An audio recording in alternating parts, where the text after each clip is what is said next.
নমস্কার বন্ধুরা, তনয়া কিচেনে আপনাদেরকে স্বাগত জানাই। আজ আমি আপনাদের কাছে একটা রেসিপি নিয়ে এসেছি। আজকের রেসিপি হলো বাঁধাকপি রেসিপি। বাঁধাকপি রেসিপি বানাতে আমার প্রথমে লাগছে বাঁধাকপি। আমি বাঁধাকপি পাতলা করে কেটে নিয়েছি।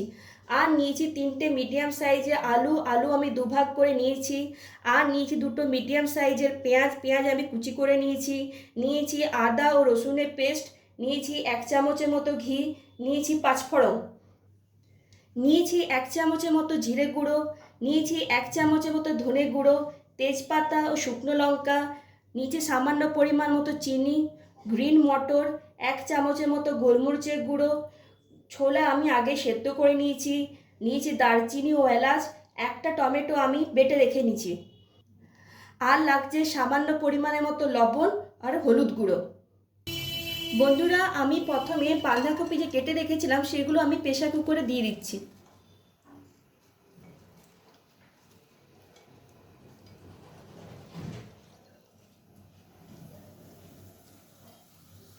এরপর যে আলুগুলো আমি দুভাগ করে কেটে নিয়েছিলাম সেগুলো দিয়ে দিচ্ছি।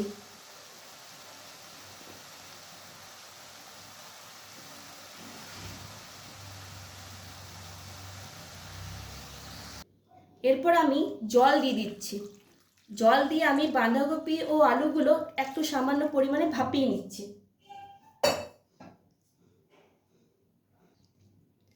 এ দেখুন, আমি প্রেসার কুকারে ঢাকা লাগিয়ে দিলাম। একটু সামান্য পরিমাণ বাঁধাকপি ও আলুগুলো সেদ্ধ হয়ে যাক। প্রথমে আমি কড়াইয়ে তেল দিয়ে দিলাম। এরপর আমি তেলটা গরম হতে দিলাম। এরপর আমি ওই তেলে 1 চামচের মতো ঘি দিয়ে দিলাম।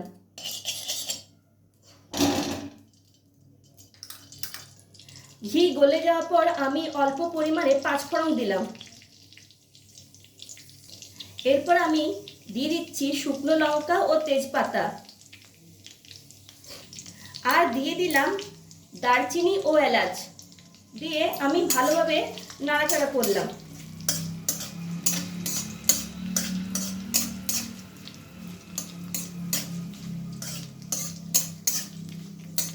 এরপর যে পেঁয়াজগুলো কেটে রেখে যে পেঁয়াজ কুচি আমি দিয়ে দিচ্ছি।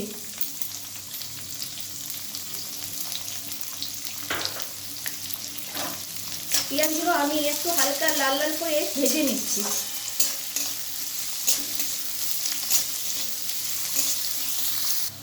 পেঁয়াজগুলো দেখুন আমার হালকা হালকা ফ্রাই হয়ে গেছে এবং লাল রঙটা হালকা হয়ে এসছে।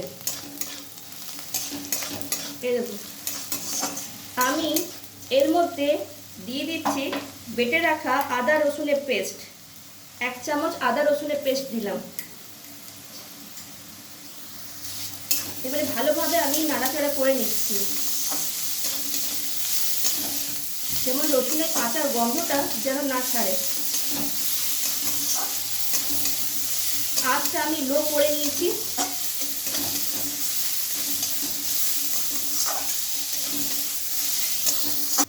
বন্ধুরা, আমার আদা রসুন বাটা আমার যে বেটে রেখে সেই পেস্টটা আমি ভালো করে দিয়ে দিলাম। আমি কাঁচা রসুনের গন্ধটাও চলে গেছে। এরপর আমি একের পর এক মশলাগুলো দিয়ে দিচ্ছি। এখানে আমি দিয়ে দিলাম 1 চামচের মতো গোলমরিচের গুঁড়ো, 1 চামচের মতো জিরে গুঁড়ো, 1 চামচের মতো ধনে গুঁড়ো, স্বাদ মতো লবণ, দিয়ে দিলাম হলুদ গুঁড়ো। এরপর আমি মশলাটা ভালোভাবে ফ্রাই করে নিচ্ছি। আঁচটা আমি কম করে দিয়েছি যেন মশলাগুলো তলায় লেগে না যায়।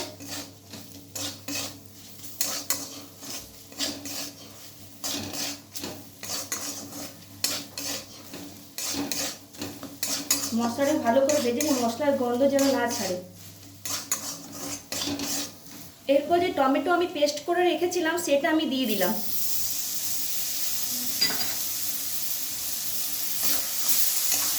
আঁচটা আমি কমিয়ে নিয়েছি।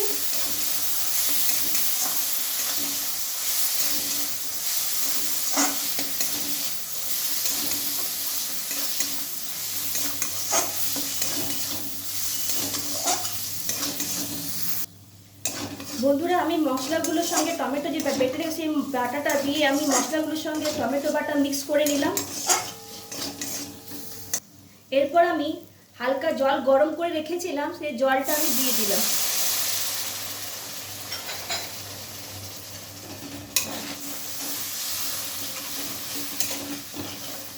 দেখুন মশলাটা কালারটা কি সুন্দর এসছে।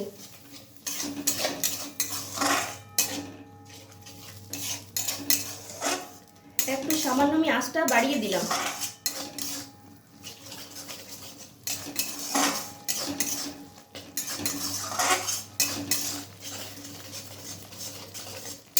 দেখুন মশলাগুলো আমি আবার ভালোভাবে মিক্স করে নিচ্ছি।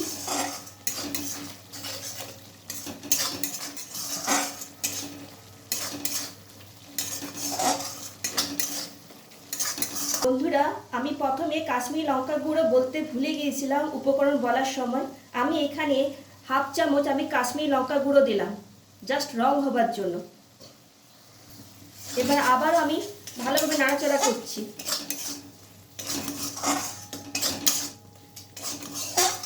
আমি এখানে যে বাঁধাকপি আলু ভাপার সময় দিয়েছিলাম, সেই জলটা আমি একটু সামান্য দিয়ে দিচ্ছি মশলার উপরে।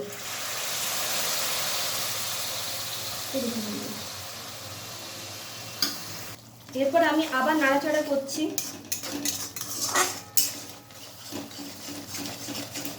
মশলাটা ভালোভাবে কষে নিতে হবে।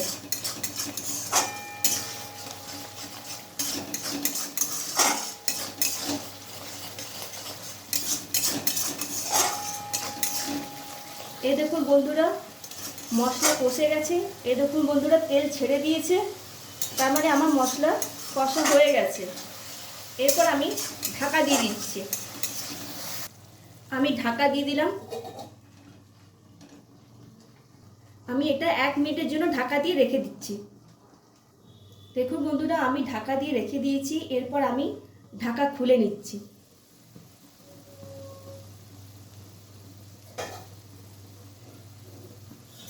দেখুন মশলার উপর তেল ছেড়ে দিয়েছে।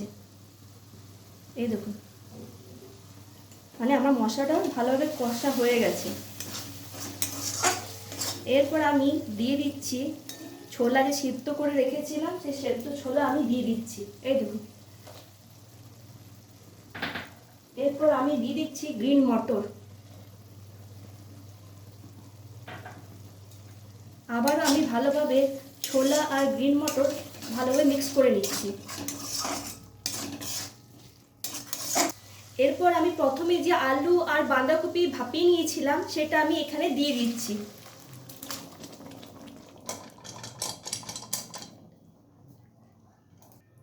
আমি এবারে এই বাঁধাকপি আলু আর মশলাটার সাথে ভালোভাবে মিক্স করে নিচ্ছি।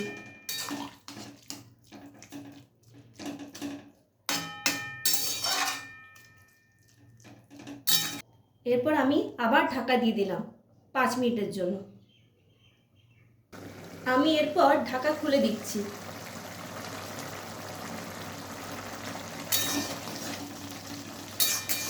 বাঁধাকপিতে এখন একটু সামান্য পরিমাণে জল আছে, জলটাকে আমার একটু শুকিয়ে নিতে হবে।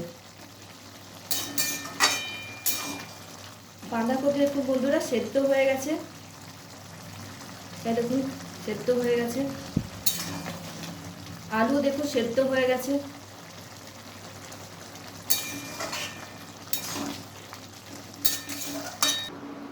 ঢাকা খুলে নিলাম।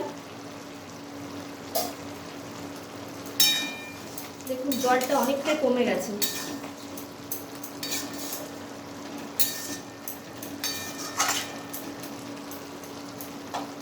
এখানে আমি দিয়ে দিচ্ছি সামান্য পরিমাণ মতো চিনি।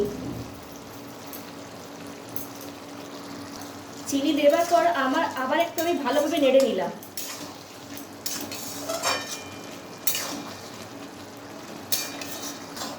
বাঁধাকপির জলটা দেখুন অনেকটাই শুকিয়ে এসছে। আমার রেসিপি যদি আপনাদের ভালো লেগে থাকে তো লাইক শেয়ার কমেন্টস করবেন আমার চ্যানেলটিকে, আর অতি অবশ্যই আমার চ্যানেলটিকে সাবস্ক্রাইব করবেন। এবার আমি বাঁধাকপিটি একটা পাত্রে আমি ঢেলে দিচ্ছি।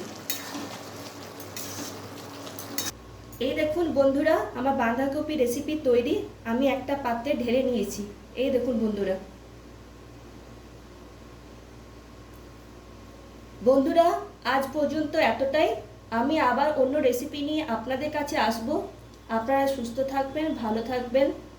আগেও বলেছি, আবারও একবার বলছি বন্ধুরা, আমার চ্যানেলটিকে লাইক, শেয়ার আর কমেন্টস করবেন। আর অতি অবশ্যই আমার চ্যানেলটিকে সাবস্ক্রাইব করবেন। আপনাদের ভালোবাসা আমার সঙ্গে থাকলে আমি প্রতিদিন এক একটা করে রেসিপি আপনাদের কাছে নিয়ে আসব। বাই বন্ধুরা।